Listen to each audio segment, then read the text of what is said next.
The third invalidator of fasting is what is known as intercourse.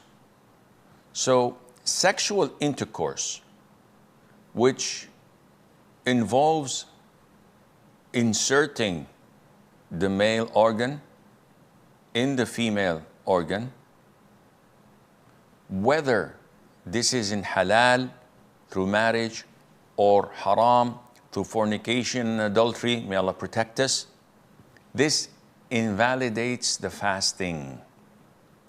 So whoever does this during the daytime of Ramadan or during any daytime of fasting voluntary, and he does this knowingly, he knows that it is something that breaks the fast, intentionally, not out of forgetfulness or due to compulsion. In this case, his fast is invalid and he is sinful for doing so if it is during an obligatory act of fasting. Only the fasting of Ramadan would have 5 consequences for having to break it through intercourse. The rest, whether you are fasting an expiation or an oath, or whether you're fasting a voluntary fast, if you have intercourse, you invalidate your fasting. Yes, you will be sinful if it's an oath or an expiation, because it's mandatory for you, but that's it. In the daytime of Ramadan, someone who intentionally, deliberately, without any excuse, performs intercourse during the daytime of Ramadan, where he has no legitimate reason not to refrain. There are 5 consequences of this. Number 1, he's sinful. Number 2, though he broke his fast, he's obliged and mandated to continue fasting the rest of the day as a form of punishment. Number 3, his fast is invalid. Number 4, because it is invalid, he has to make up for that missed day. Number 5, he has to expiate for this heinous sin that he has committed. The hadith that was reported by Bukhari and Muslim. A man came to the Prophet ﷺ saying, "O Prophet of Allah, I am doomed." The Prophet says, "What's happening?" He said, "I had intercourse with my wife during the daytime of Ramadan, of course, while I was fasting."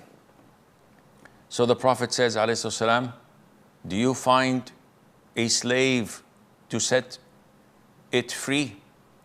He said, "No."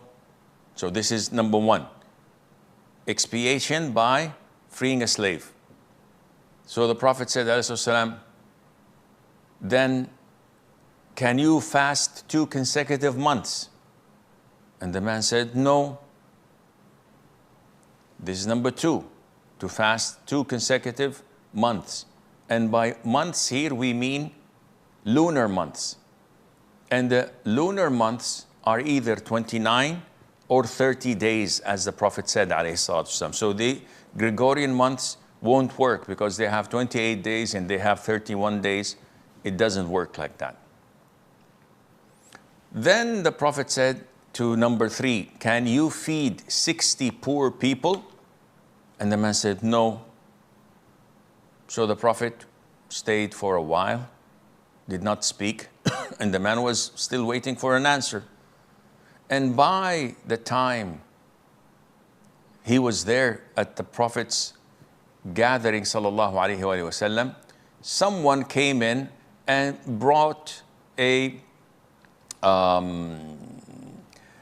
bucket, and it's something, يعني, a vessel made of, a vessel of dates, or a bucket, a big bucket where they had dates in it. They brought it to the Prophet ﷺ.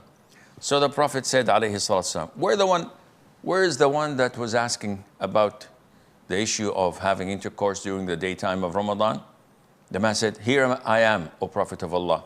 So the Prophet said to him, ﷺ, take this and give it in charity. So the man said, by Allah, there is no one living in Medina, between the two mountains of Medina, more worthy and more in need, no one poorer than me and my family. So the Prophet ﷺ smiled so broadly that his eyes ﷺ was يعني, so wide open, and his teeth were appearing because he was so happy and laughing out of joy. And he said, feed this to your family. Why did the Prophet laugh, ﷺ? Because of the transformation. Few minutes ago, the man was terrified, saying, I am doomed. And now he's going back to his family with this big bucket of dates when they are so hungry and so in need of it.